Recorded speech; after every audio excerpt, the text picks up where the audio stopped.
reasons that True Grit by Charles Portis was an easy choice for Kansas City Public Library to make when applying for our 5th big read in 6 years. True Grit is the perfect book for the big read and for Kansas City. Kansas City is one of the gateways to the West, and True Grit, your gateway to joining the community of readers. Now, I know that Tom Averill is writer-in-residence at Washburn University, and I have heard him spin many stories on local public radio as William Jennings Bryan Oleander. But I grew to know Tom through his novels. First, Secrets of the Seal Cafe, and later, Road, his award-winning novel, which is for sale out there on the table. But tonight, we welcome Tom Averill, my very favorite local writer, to continue the library's Big Read celebration of True Grit as True Grist for exploration of the Western novel. Tom? Thank you very much.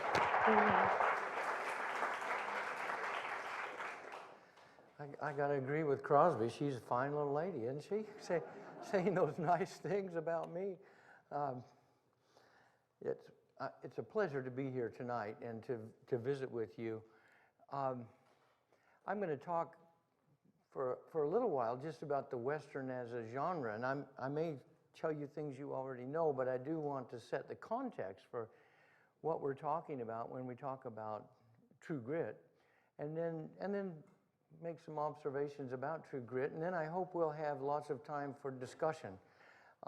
We can call it question and answer, but I hope you'll do some answering too, and then I'll do some questioning.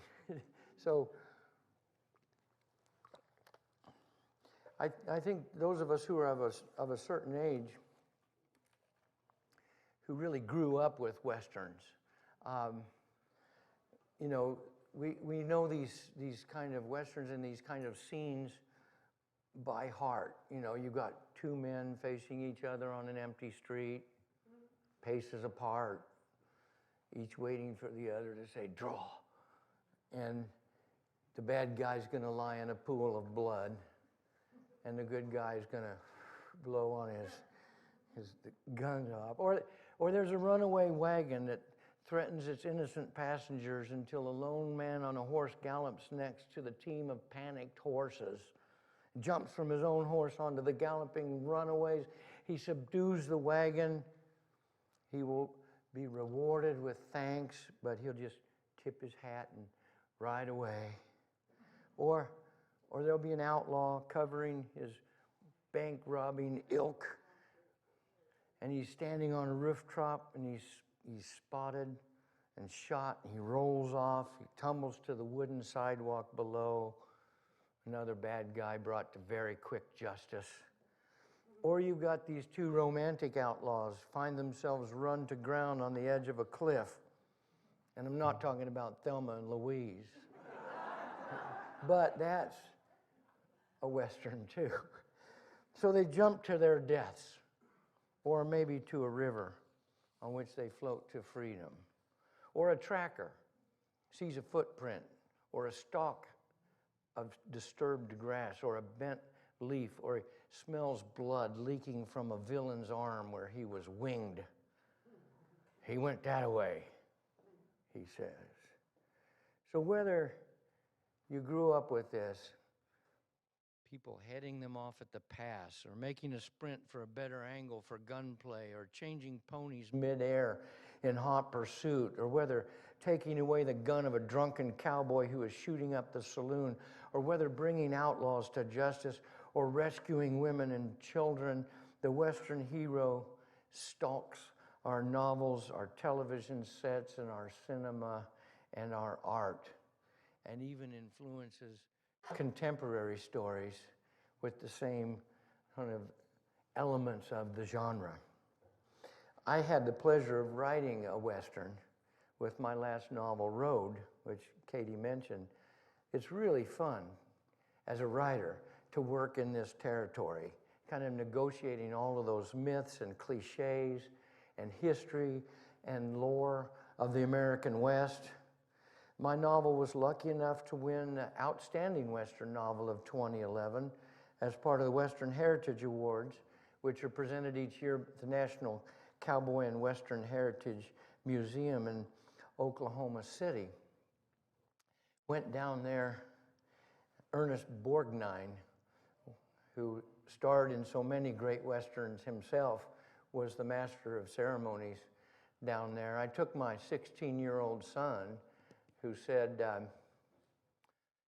he said, "Is anybody famous going to be there, Dad?" And I said, "Well, Ernest Borgnine." He rolled his eyes. It's like, who? Well, they did a video montage of Ernest Borgnine and all the roles that he had played. The very last one, he was the voice of Mermaid Man on SpongeBob SquarePants. And it turns out he was a hero to my son, and quite well known. So it worked out for everybody.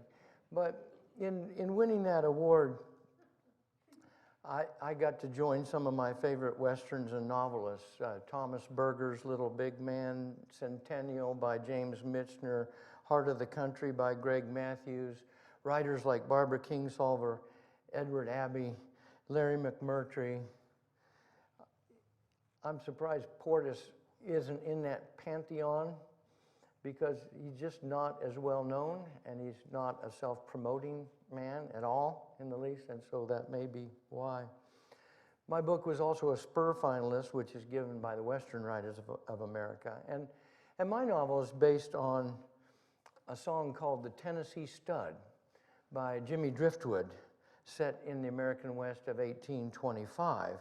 And my character, Robert Johnson, travels from his home in Tennessee through Arkansas into no man's land, into what is now Texas and Mexico, crossing the Rio Grande, and then making the return journey. A lot of miles, a lot of Western adventures with Native Americans, Spanish vaqueros, bounty hunters, outlaws, slave runners, and slave rescuers. I was surprised to have my book honored by the Cowboy Museum and Western Writers Association because in many ways it is not a typical Western. It follows the plot of a song, and I wrote it toward being unconventional. After all, when everyone can know the plot, then it's how and why things happen that become important. My wife always says that the book is an anti-Western because, she says, the guy loves the girl more than his horse. And the guy exercises self-restraint, and the girl is the one who saves the day. Surely, though, there are as many kinds of Westerns as there are writers, from like James Fenimore Cooper to Owen Wister to Zane Grey to Louis L'Amour to Larry McMurtry. And there are organizations like the Western Writers of America with their Spur Awards that support these writers and their desire to make sense of this period in American history. So we're approaching the Western through a great novel, True Grit, by Charles Portis, which does provide, I think, true grist for the exploration of this genre. So let me start by making some general observations about the genre. As I've tried to suggest, Westerns from dime novels to films to literature are sort of, as Katie said, part history, part mythology. They're also part propaganda, and they're also part entertainment. They bring to Americans a double message. First, that our history was wild, exciting, adventurous, that it took great strength and courage to live in and to eventually settle the West. But second, we wanted badly to settle the West, to make progress, to civilize the West, to make it predictable, and to make it orderly. So all Westerns are about a changing way of life as well as the fight for a way of life. Civilization, law and order, rules, legal justice, federal law, schools, churches, and small businesses are progress. Everything else, no matter how romanticized we make it, is an impediment to that progress. That explains, for example, why jayhawkers in the movie Santa Fe Trail, for example, and bushwhackers in the film The Jayhawkers and the novel Dark Command explains why John Brown and Quantrill are both equally suspect. No matter what side they're on, they're too individualistic, they're too eccentric, they're too wild to accept the conformities of civilization and progress. So ironically, we often read and watch Westerns because of the excitement and the adventure that's attached to that individual hero, like Mattie Ross. But like Mattie Ross, the goal is to make the world safe for common, everyday, ordinary people.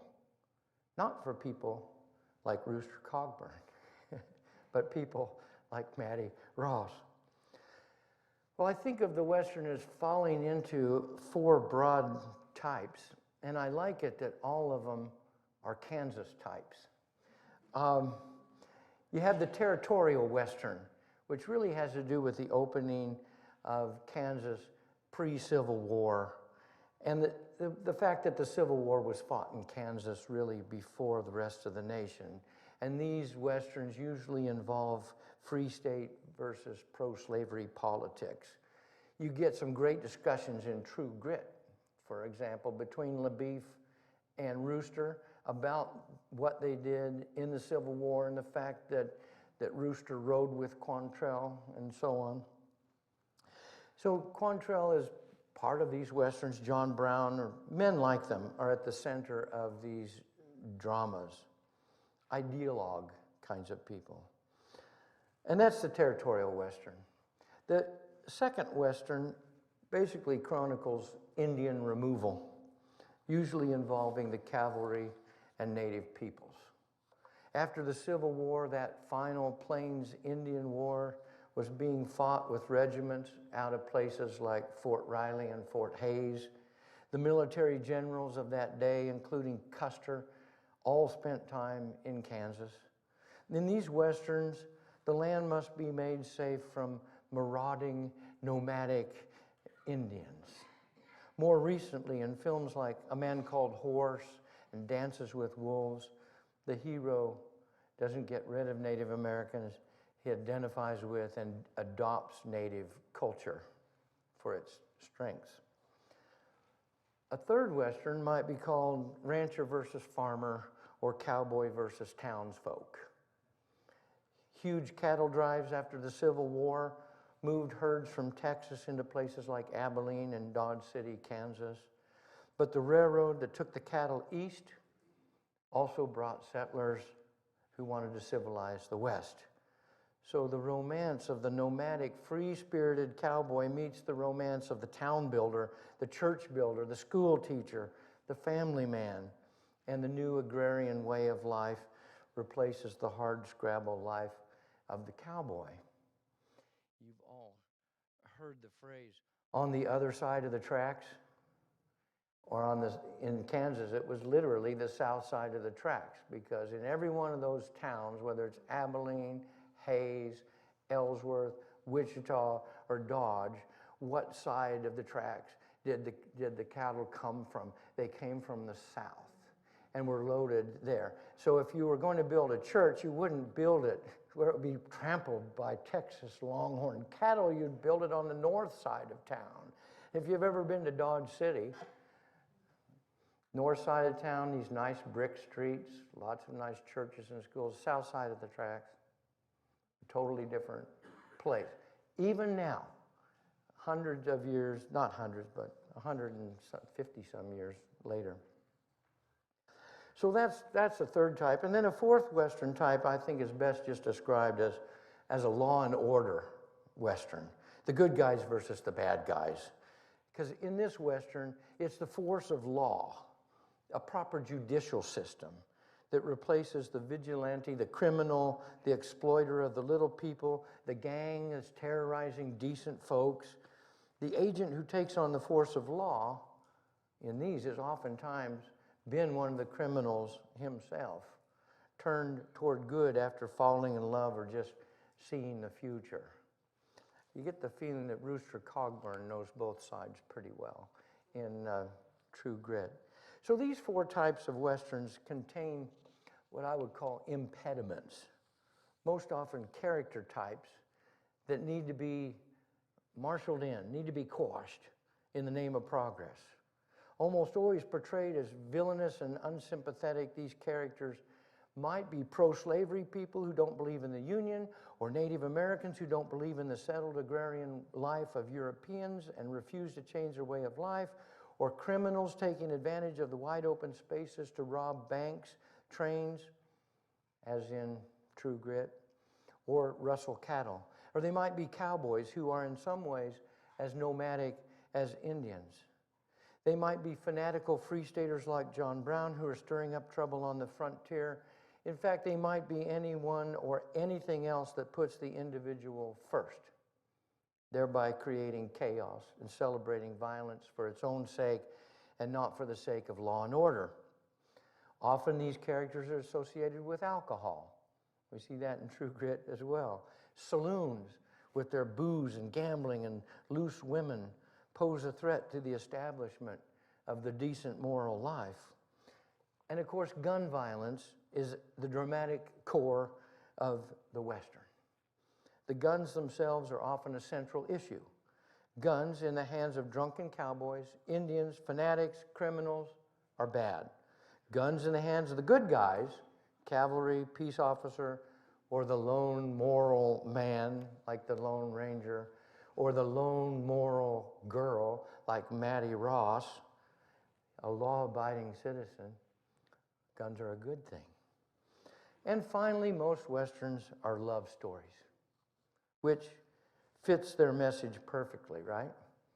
After all, nothing is more conforming, more symbolic of a stable future than a man who marries and settles down somewhere in a small town, goes to church, builds schools for his children, and becomes, like the West itself, civilized. So, what kind of Western is True Grit? Well, the novel is published in 1968 after being serialized first in the Saturday Evening Post. The Western at that time was still a huge part of our popular culture. Some films from 1960 include The Alamo, directed by John Wayne, The Magnificent Seven, directed by John Sturges, and John Huston's The Unforgiven. John Ford directed Westerns all through the 1960s, along with prolific directors Huston, Sturges, and Michael Curtis. But toward the end of that decade, directors like Sam Peckinpah of Wild Bunch fame began to turn the genre on its head a little bit, making more realistic what people call revisionist Westerns. True Grit, as a novel, I think, moves kind of between the traditional and the revisionist Western. And of the film versions, I think the 1969 film starring John Wayne leans toward the traditional Western, while the 2010 Coen Brothers film starring Jeff Bridges, of course, is more clearly revisionist. So let me just talk about this traditional versus revisionist a little bit, because I think True Grit as a novel is playing both sides of that. If in most traditional Westerns that there's a movement from unsettlement to settlement and from injustice to justice and chaos to order, and in it the West is a place. It's a boundary that you cross into which the individual shoulders the burdens of revenge and justice and retribution that institutions might support in settled country. And you see that very much in that divide. All Maddie has to do is cross a river, right? And she's into a totally different set of rules. So by the end of the traditional Western, the Old West is basically gone. It's become a place of law and order and of civilization, of families and churches and schools. All that progress I'm talking about that had been delayed by wildness and outlaws and nomadic peoples like cowboys and Native Americans. And the open range has been fenced. And so is both the freedom and foolishness of the Western hero. The traditional Western then glamorizes both the violence and the settlement of the West, and the traditional is very Anglo-focused, often ignoring the many cultures that inhabited the West. So the traditional Western ends with safety, with outlaws behind bars, cowboys and open-range cattle behind fences, Native Americans and their larder, the wild buffalo, gone. Railroads are built, banks are secure, vigilantes no longer threaten the status quo, and heroes and heroines ride into glowing sunsets and bright futures on very tame horses. But now, the revisionist Western has a tendency to make violence as grim as it really is, to show the cost and the consequence of violence on human lives and their futures. That sounds a little bit like True Grit to me. Revisionist Westerns show a broader range of cultures and give them their complexities: Hispanic, Mexican, Native American, African American. At the same time, they tend to empathize and emphasize with the rampant racism of that time. They highlight it almost as part of showing you what it was. At the end, justice may in fact be done, like if you think of Clint Eastwood's The Unforgiven, but it's been done at great cost, the palpable unsettlement of the main characters. So if the West is settled and a place of railroads, towns, schools, and churches, then underneath that is a remembered violence, wickedness, costs that were almost too high to have paid. So let's go back to True Grit, which I think straddles this line between the traditional and revisionist. Mattie Ross lives in a settled territory, right? Arkansas became a state in 1836. The novel is set in 1878. Maddie has her life suddenly unsettled by the murder of her father in Fort Smith, a town right at the border of Indian Territory. She seeks justice, and as though to underscore her quest, the novel begins with a public hanging of 3 outlaws. She seeks to order her father's affairs, and notice she does it by using the threat of a lawyer, Lawyer Daggett, to help her case. She contracts with Rooster Cogburn to help her avenge her father's death, both because he has the, quote, jurisdiction and can cross the border and boundary into wild territory, and also because he seems to have the true grit to accomplish what civilized people cannot. Hence that ironic and somewhat funny court testimony that he gives in Judge Parker's courtroom. Maddie is alone, of course, as many Western heroes are, and she has to learn to use her judgment and to trust her instincts and herself. She must take that plunge, as she does when she crosses the river on her horse and launches herself from the civilization of Arkansas with its courts and lawyers into the wilderness of Indian Territory. There, she witnesses brutal murders, outlaws on the run, hard travel, and physical hardship. She shoots Tom Cheney, first merely wounding him, later sending him plummeting to his death, thus becoming more like him than she might appreciate. She proves right about herself and about Rooster Cogburn.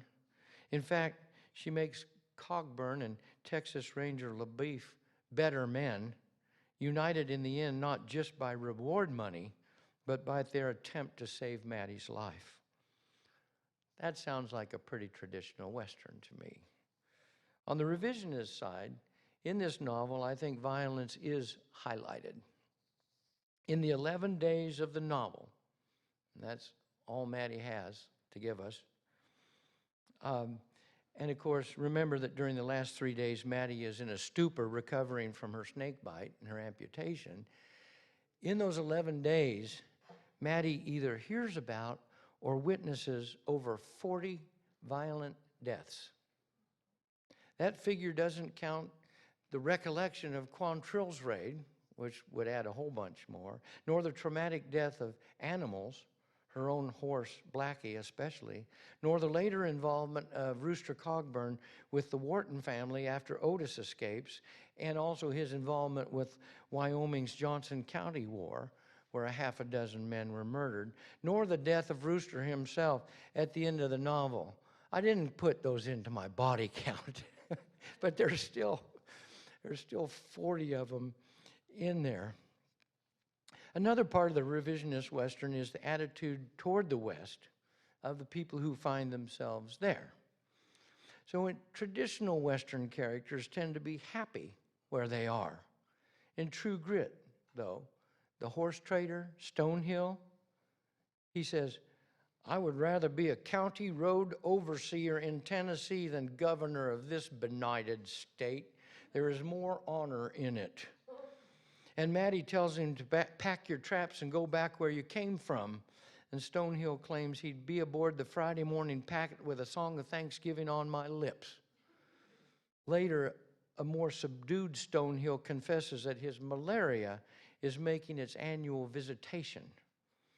In fact, in the months before the novel is set, from May to October of 1878, over 5,000 people from New Orleans to Memphis died of a yellow fever epidemic. 47,000 residents fled Memphis, and the city declared bankruptcy. Hence the mention of the yellow fever jokes being told by the drummer at the Monarch boarding house. The villain, Cheney, Chelmsford, whatever you want to call him, laments his time in the West, whining, "Everything is against me." This is right before he gets shot. And it proves to be very true. True Grit is revisionist too when it comes to the cost that Maddie pays for her heroism. The loss of her arm, the loss of her innocence, and in some ways the loss of her future happiness. At the end of the novel, when she visits that Wild West show, only to discover that Rooster has died, she is a cynical woman. Finding Cole Younger and Frank James sitting with Coca-Colas, she asserts that the old-timers who led dangerous lives are fit to show themselves in the public like strange wild beasts of the jungle. And that's all. She does not stay for the show, as I guessed it would be dusty and silly, like all circuses. In this context, 1903, the West is long past, already memorialized in dime novels and Wild West shows that ironically included performances by the great legends themselves. Buffalo Bill, Wild Bill, Sitting Bull, went to London. So Maddie's adventure, like the American adventure of the West itself, can be viewed with a tinge of disappointment, sourness, resignation, like the cheap show that in some ways it was. It's interesting that this part of our history resonates with us so much, that it's such a huge part of our culture. Western novels and films, from dime novels to the earliest motion pictures, took up this mostly post-Civil War settlement of the United States. And the Wild West shows, starring all of those men I just mentioned, and also outlaws like the James brothers and the Youngers, not only made the circuits of this country, but went to Europe. Westerns and Western lore are wildly popular in constricted island countries like Japan and Great Britain, where the open range, the mountains and plains, the gun violence are not part of either the physical or cultural landscape. Yet those countries have their samurai warriors and their Knights of the Round Table, freelance upholders of justice and order. I have heard that often the second destination of Japanese, English, and German tourists to the United States, after they've come and visited New York or San Francisco or Chicago, they come to the American West. I don't know if it's the romance with open spaces, with the notion of individual freedom, with the notion of self-reliance, or whether it's the military actions and the law enforcement and the cattle drives and the railroad building, or maybe the bald conflict between good and evil made so clear in True Grit, when the good Mattie Ross begins her account with, "People do not give it credence that a 14-year-old girl could leave home and go off in the wintertime to avenge her father's death, but it did not seem so strange then. although I will say it did not happen every day. I was just 14 years of age when a coward going by the name of Tom Cheney shot my father down in Fort Smith, Arkansas, and robbed him of his life and his horse and $150 in cash money, plus 2 California gold pieces that he carried in his trouser band. God, she's memorized these details of grievance. She ends that first section, "The wicked flee when none pursueth." Innocence and goodness will triumph over wickedness and murder. Certainly, Maddie's clarity about the world and her dogged determination are attractive qualities. Her vision prevails. She is in a long line of young American characters who see the world more clearly than the adults around them. I think immediately of Huckleberry Finn, but also of Addie Prey in Paper Moon and Scout in To Kill a Mockingbird. In their innocence, they see the world with a double vision. They see what it really is, but they also see what it should be. So many American novels are about coming of age that the Western as a genre might also be seen as a kind of American coming of age. In this genre, characters are discovering who they are. They're crossing boundaries into new territories. They're defining their values, truth, progress, individual liberty. They're making the world fit for these American values. And those of us who came of age during the 1950s accepted this cultural mythology in film, but also more ubiquitously on television. Everything from Davy Crockett to Bonanza, Gunsmoke, Have Gun Will Travel, The Lone Ranger, Rawhide, to name a few. They were that era's equivalent of the current CSI and other crime dramas. In each of these genres, evil is pursued, caught, brought to justice in less than an hour. Unless you're watching The Mentalist, which takes forever. But at any rate, and it's also being done by admirable characters like Mattie Ross. So what else does True Grit tell us about our culture and about our history and our mythology and our values? Well, for one, I think it tells us that we are a very diverse country and yet not always comfortable with that diversity. Maddie travels with African-American Yarnell Poindexter to Fort Smith. During the course of the novel, she meets Mexicans and Indians, and she mentions a variety of ethnic groups. She is aware of a variety of religions, with mentions of Mormons, Presbyterians, Methodists, Baptists, and not so favorably, Catholics who love candles and beads. Remember that line? Her prejudices seem to be part of her youth, as they are not very well tested. True Grit, though, has its share of the racism of its time, with a couple of uses of the N word for blacks, the G word for the self-proclaimed original greaser Bob, broad generalizations about Native Americans. Maddie says, if you're like me, you probably think of Indians as heathens. Maddie describes Otis Wharton on trial in Judge Parker's courtroom. He was a half-breed with eyes that were mean and close set and that stayed open all the time like snake eyes. It was a face hardened in sin. Creeks are good Indians, they say, but a Creek white like him or a Creek Negro is something else again. Lots of discomfort with miscegenation in American culture, even though it's a huge part of our history.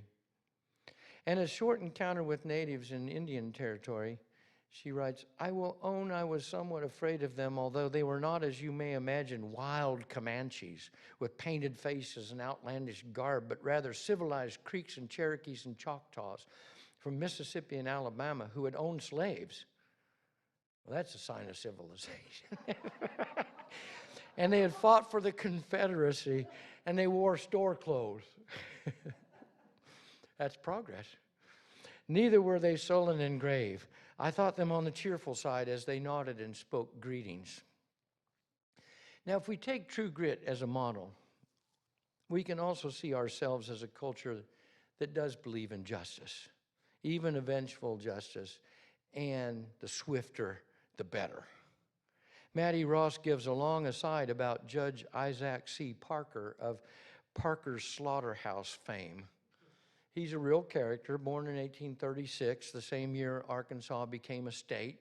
He served as federal judge from 1875 to 1896, and in those 21 years, he sentenced 160 men to death, and that's nearly 8 per year.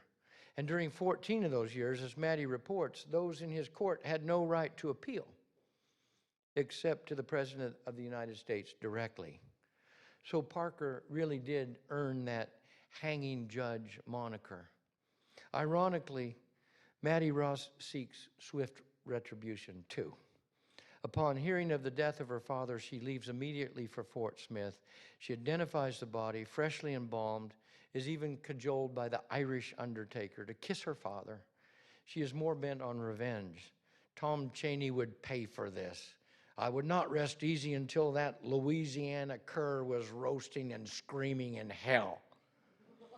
Within a week, she has killed Cheney herself and with her father's gun. Rooster accomplishes his own revenge against Lucky Ned Pepper, and later, as Maddie reports, against the escaped Otis Wharton. And Texas Ranger LaBeef accomplishes his goal of tracking down Cheney Chelmsford. But True Grit also tells us what we admire in the American character. Maddie, in spite of being sick at the beginning of the novel and snake bit and an amputee at the end, has incredible endurance. She has a sure authority, sending her father's body home with Yarnell, directing her lawyer to act on her behalf, riding roughshod over the objections of Cogburn and LaBeef that she accompany them into Indian territory. When the bailiff at the courtroom door tries to bar her from entering, she is convincing. She says, he saw I had spunk, and he folded right up, not wanting me to cause a stir. Lawyer Daggett writes, I am not scolding you, but I am saying your headstrong ways will lead you into a tight corner one day, which is very true in this novel. At the ferry, she takes the plunge into the water, popping Blackie with her hat, as I did not want to give him a chance to think about it. This might describe Maddie as well. Maddie's determination is called a lot of things: authority, spunk, and insistence. She is adamant and headstrong and decisive, but it all adds up to true grit. And the novel shows us that the title describes Maddie as much and much more than it describes Rooster Cogburn. Even at the end of the novel, she has the grit to do as she pleases and to be herself without worrying what others might think. She buries Rooster in her family plot in spite of knowing that folks would say, it is just like a cranky old maid to do a stunt like that. And she insists, I never had time to get married, but it is nobody's business if I am married or not married. I care nothing for what they say. I would marry an ugly baboon if I wanted to, and I'd make him cashier. I never had the time to fool with it. All of Maddie's qualities, including her willingness to live outside of normal boundaries, reflect the American values of persistence, honesty, and independence. Maddie's religion, quoting scripture liberally, is also part of the American character. She sees the world through the lens of religion and the Bible, both justifying her actions and explaining her behavior. Perhaps her attitude toward alcohol comes out of this morality, but it is a part of a lot of Westerns. Drunks, cowboys, Indians, anyone in general, are not likely to bring the kind of progress Westerns usually end with. One of the criminals being hung attributes his crime to alcohol. You see what I have come to because of drink, he says. Maddie tells Rooster early on, I would not put a thief in my mouth to steal my brains.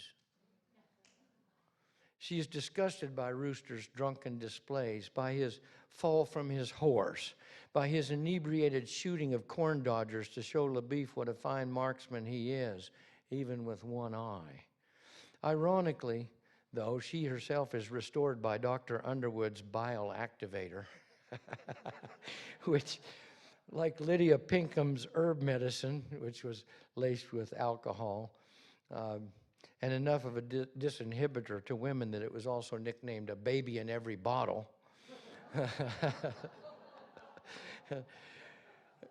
Maddie is restored by that, and she's prompted to say, I can remember when half the old ladies in the country were dope heads. But in spite of this drunkenness, more pronounced, I think, by Jeff Bridges in the 2010 film than by John Wayne in the 1969 version, Rooster comes through with a clean head, and he does rescue Maddie.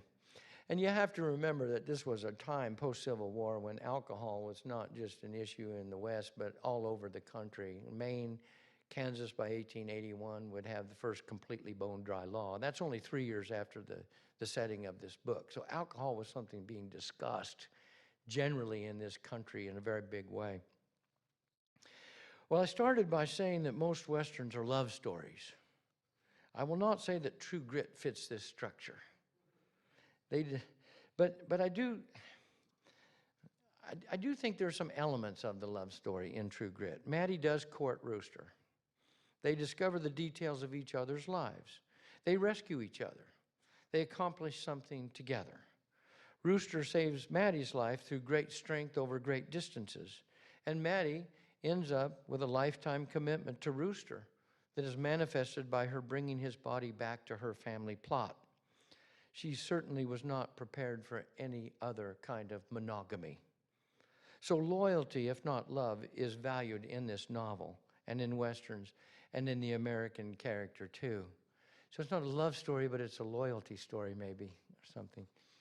Rooster Cogburn reflects a couple of other facets of the Western as a genre. First, like a lot of Western heroes, the Virginian, the Lone Ranger, Paladin, and so on, he has a nickname. True Grit has its share of nicknames, Moon and Lucky Ned and Original Greaser, and pseudonyms like Cheney Chelmsford.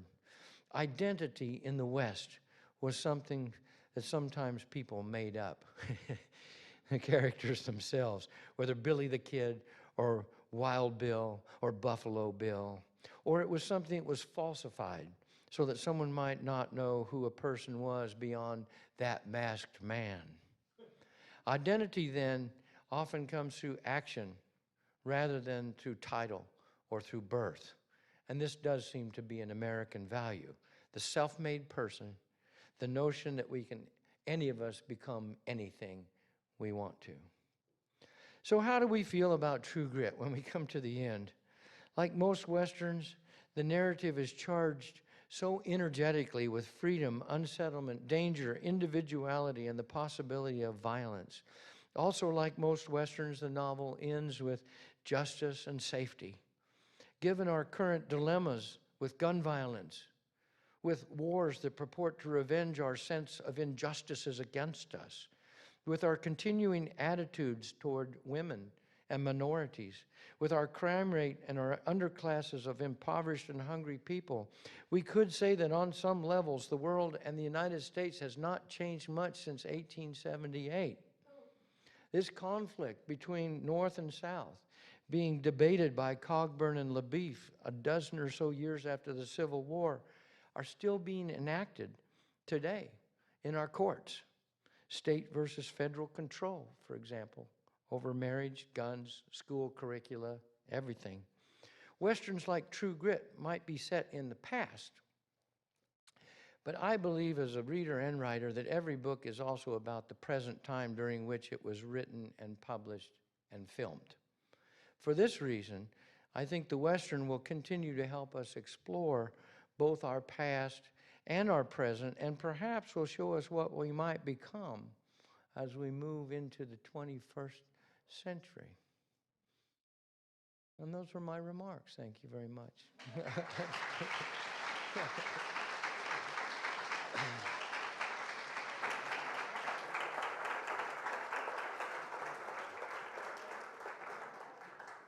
And I'm happy to answer questions or open up for discussion. I don't know. Thank you all for being here. On the whole Rooster Cogburn, I've been reading that it's a conglomerate of different men, people at that time. But who is Mattie Ross? Is Mattie Ross a conglomerate of young girls, or where did that character come Boy, I don't know. from? I was wondering, you know, like, what if Maddie had been a boy narrator? Boy, the story would not have been interesting. I mean, if she had been a he, the grit and the insistence and the determination I don't think would have carried any sense of heft to it. She would have been more dismissed as a boy than as a girl. So I think that's part of where it comes out.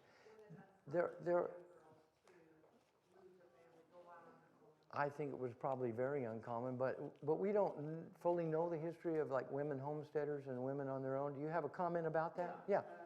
It turns into a fish out of water story by her being a young girl, which is a classic tale in writing. Mm-hmm.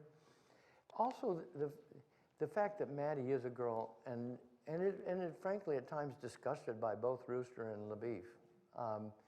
It sort of shows their true color. If you want to interpret it like when I was being cynical and saying, well, the whole thing was a circus anyway, and the whole thing was a Wild West show before they turned it into a Wild West show, then it's true that the girl sort of exposes those men, their drunkenness, even LaBeef's advances on Maddie when she's 14, as being even more despicable than had she been a young boy. Yeah. I have actually two questions here. One, I could Google this. Fort Scott, I thought it was in Kansas. It is. Fort Smith is in Arkansas, and Fort Scott is in Kansas. I may have misspoken myself, did I? I've been known to do that. And the other one Yeah. is I find it somewhat unbelievable that an overweight drunkard who rode with Vandril now is a law enforcement official. A federal marshal. Now that does fit that pattern that I was talking about, where a lot of people who became lawmen, like Bat Masterson and some of those, and Wyatt Earp, had also been criminals, and they just sort of switched sides. And I think one of the things that's interesting about the West is again, I'll go back to that notion that this takes place over a very short amount of time. So the West seems like a vast and unknown place. But Rooster Cogburn, as a federal marshal, if you notice in the book when you read it, they know where everybody is. They know all the hideouts, they know all of the cabins, they know where someone's likely to be and when. It's like a small town, you know, I mean, in some weird way. And this happened to me when I was reading a book edited by Jim Hoy about the cowboy Frank Maynard, and he was an Iowa kid who came to the West and was doing cattle drives up and down from Texas to Kansas. And he talked about the landscape as though, I mean, they knew every river valley, every stand of trees, you know, they knew it really well. So I think one of the reasons Maddie needs Rooster, and Rooster needs the violence and the, you know, but one of the reasons Maddie needs Rooster is just because he knows the countryside. And she can bring him to where she can do what I think she intends to do all along. Or maybe not, yeah. Do you feel that the author just wrote a novel and it ended up with so much depth? Or do you think he put the depth into it? You know, that's always a hard question. As someone who writes books myself, I always get through like a plot. There's a plot, and or a series of, if you know, even in nonfiction, there's a series of facts you want to get down. Then comes the big question: well, why am I writing this down? What does it mean? Why is it important? Why should anybody read this? And then I think most writers and good journalists, they go back in and they see those flashpoints. What gives this meaning? What are the structures, the patterns, the elements, and how can I make those, you know, rise to into the novel without being like telling you what to think? But man, this is a well-crafted book, and you know, I've read it. You know, I was asked to read it. I read it once, read it again, read it a third time. Every time you read it, it's better. And that's a sign of a really good book. And maybe a writer who wrote it and then rewrote it and then rewrote it and then rewrote it again. Yeah, back there. I've done some programs at the Warnall House as a woman who dressed as a soldier in the Civil War. And the thing I thought was most interesting, it was for my audiences too, to talk about was how could someone do that? I said, in the 1860s, there was no Social Security number. You showed up someplace and said your name was Jedediah Smith, you were Jedediah Smith. Unless you ran across somebody from your hometown who figured out Yeah. who you were.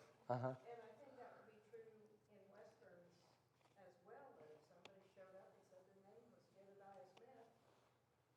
There's a brand new novel out by James MacDonald, I think it is. Is it James? Anyway, it's called The Good Lord Bird. It's about John Brown, who helps some slaves escape, and then a boy who escapes tells him he's a girl. So he's a girl throughout the novel, and this sort of gender stuff. I mean, there's even scenes in Huck Finn. Remember where he dresses up as a girl? So this is something that maybe we're a culture of cross-dressers or something. But Maddie never tries to disguise the fact that she's a girl. I mean, I think she's proud of her gender and of her toughness and all that. Yeah. Well, since you mentioned Huck Finn, when you were talking about them knowing where everything was in the West, it made me think of life on the Mississippi. The riverboat pilot knows every turn in the prison turn in the river Mississippi, all the way from New Orleans up to I don't know where, St. Louis or something. And I read one time years ago about somebody that was transplanted from the depths of equatorial jungles to someplace out around here, and they became terrified that the world was going to end the first time they were able to see at the same time the moon and the sun. Yeah. Every time I think of that now, every time I see the moon and the sun at the same time. And when I traveled through the redwoods in California, it was weird because it was beautiful. I loved it, but everything was shade except for a brief time at high noon when the sun was directly overhead, because otherwise everything was in the shade. Mm-hmm. Well, I think the open landscape of the Great Plains, and that includes that Oklahoma territory that we're talking about, is a remarkable landscape, and I think things happened on it probably that were remarkable, and the notion that this kind of settled way of life. I've talked a lot about settlement, and how important that was, but Missouri, Illinois, Ohio were all places that could be settled. The Great Plains has proven that it's not a place that can be settled. Still, in my opinion, it's not. We're borrowing some time on the Great Plains, but we won't be there forever. It's an unsettleable place. So it's where America meets its greatest challenge. And now we're depopulating it and consolidating schools, the schools that we went there to build, and the churches and everything else. And so we'll see what happens in the next 100 years. But to this, what? Is your theory of that based on water? Probably, yeah. As much as anything. Yeah, you had your hand up first, and then. Okay.